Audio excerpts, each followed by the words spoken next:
So ഇന്നത്തെ സെഷനിൽ നമ്മൾ നോക്കാൻ പോകുന്നത് എങ്ങനെയാണ് ഫുജിഷ്ക ERPയിൽ ഒരു ജേർണൽ എൻട്രി ക്രിയേറ്റ് ചെയ്യുക എന്നുള്ളതാണ്. സോ ജേർണൽ എൻട്രി നമ്മൾ ചെയ്യുന്നത് എന്തിനാണെന്ന് വെച്ചാൽ ബേസിക്കലി നമുക്ക് അഡ്ജസ്റ്റ്മെൻറ്റ് എൻട്രീസ് ആയിരിക്കും. അപ്പോൾ നമ്മൾ ആദ്യം തന്നെ ട്രാൻസാക്ഷൻസിൽ വരും. ട്രാൻസാക്ഷൻസിൽ നമ്മൾ വൗച്ചേഴ്സിൽ പോവാം. ഇതിൽ നമുക്ക് ജേർണൽ എന്ന് പറഞ്ഞിട്ടുള്ള ഓപ്ഷൻ കാണാം. അപ്പോൾ ഇതിൽ പോയിട്ട് നമുക്ക് ജേർണലും ഉണ്ട്, അതുപോലെ തന്നെ എക്സ്പെൻസ് ടാക്സ് ജേർണലും ഉണ്ട്. ഇപ്പോൾ നോർമൽ ജേർണൽ എൻട്രീസ് ആണെങ്കിൽ ജേർണലിൽ പോവാം. അതിനുശേഷം നമുക്ക് already list of journal entries ഇവിടെ അവൈലബിൾ ആയിരിക്കും. നമുക്ക് എഡിറ്റ് ചെയ്യണമെന്നുണ്ടെങ്കിൽ എഡിറ്റ് ചെയ്യാനുള്ള ഓപ്ഷൻ ഇവിടെ ഉണ്ട്. ഇനി പുതിയൊരു എൻട്രി ഇടാനാണെങ്കിൽ നമ്മൾ ജേർണലിൽ ക്ലിക്ക് ചെയ്യുക. ഇവിടെ ജേർണലിൻ്റെ ഡേറ്റ് ഇടാം. ഇനി നമുക്കിവിടെ ഡെബിറ്റ് ആൻഡ് ക്രെഡിറ്റ് സൈഡ് ഉണ്ട്, അതുപോലെ തന്നെ എമൗണ്ട്, നറേഷൻ ഡീറ്റെയിൽസ് ഒക്കെ ഉണ്ട്. ഇതിലിപ്പോൾ ഒരു എക്സാമ്പിൾ പറയുകയാണെങ്കിൽ നമുക്കിപ്പോൾ റെൻറ്റ് പേയബിൾ എന്നുള്ളൊരു എൻട്രി ഇടണം.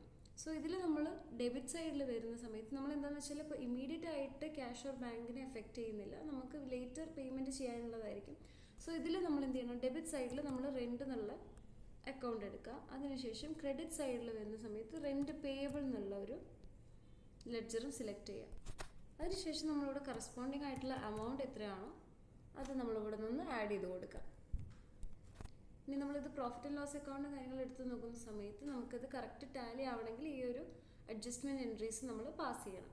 സോ ഇതിന് ശേഷം നമ്മൾ എന്ത് ചെയ്യണം, നമുക്കിനി മൾട്ടിപ്പിൾ എൻട്രീസ് വേണമെന്നുണ്ടെങ്കിൽ ഈ ഒരു പ്ലസ് ബട്ടൺ ക്ലിക്ക് ചെയ്തിട്ടുണ്ടെങ്കിൽ നമുക്ക് അടുത്തൊരു ജേർണൽ എൻട്രിയും കൂടി ഇവിടെ നിന്ന് തന്നെ ആഡ് ചെയ്യാൻ പറ്റും. ഇനി ഇത് ഡിലീറ്റ് ചെയ്യണമെന്നുണ്ടെങ്കിൽ ഈ സൈഡ് തന്നെ ഡിലീറ്റ് ഓപ്ഷൻ ഉണ്ട്.